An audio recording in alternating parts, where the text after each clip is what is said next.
Could a school be founded on this idea that it's more important to cultivate being rather than doing? What if children were taught to know when acting from the heart is wiser than acting from the head? Could kids in America be taught to focus more on contribution than acquisition? Would this book be a way to find parents who shared such values and support this common vision? Thoughts, according to Eckhart Tolle, and his own observations were mostly repetitive. We're usually fretting over past and future.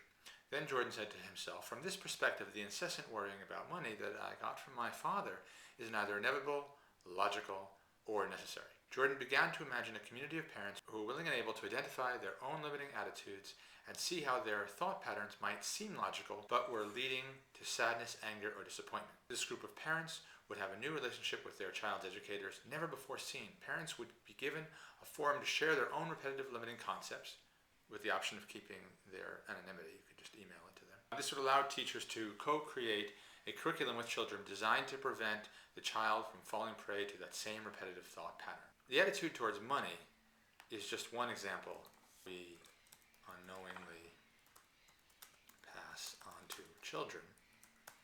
But a similar one, the attitude about chores, is also fundamental. Jordan thought about chores and wrote, just as our attitude about money is inherited from our parents, our attitudes about work and earning money might arise from how we felt about chores when we were children. He then composed a simple formula. If chores for the family are done with love and kindness, then as adults, our feelings about work, and specifically our attitude about making contributions to family, friends, co-workers, neighborhood, and our nation will be seen more positively. But if my son does his chores out of obligation or fear of punishment, or seeking rewards or a good reputation, then that will likely interfere with his ability to enjoy his livelihood fully when he grows up. If he does his chores out of fear, the motivation of empathy gets cloudy. Likewise, if he's seeking the approval of adults, his labor is all about the reflection made on him. His only desire is improving his reputation. This is so clearly seen in classrooms and in the workplace today. This is how society normally operates, so of course the classroom will replicate that. My goal for my son is for him to transcend only identifying with himself and what he wants, and instead identify more with the family and see what's in the best interest of all of us. This is the gateway to seeing others as himself, the idea of win-win, and the true core of empathy. Our educational system typically uses the carrot and the stick, the tools of reward and punishment, which prevents our children from reaching this level of consciousness.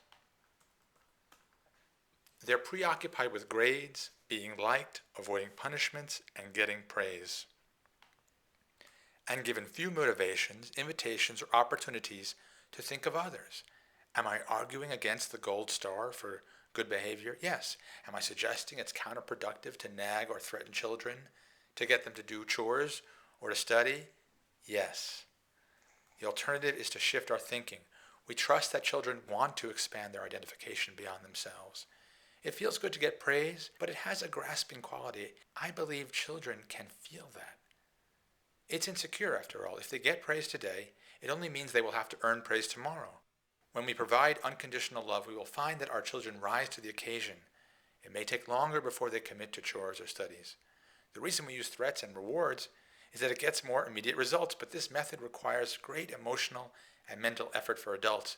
It assumes resistance and puts us into conflict with our children. With the proper amount of patience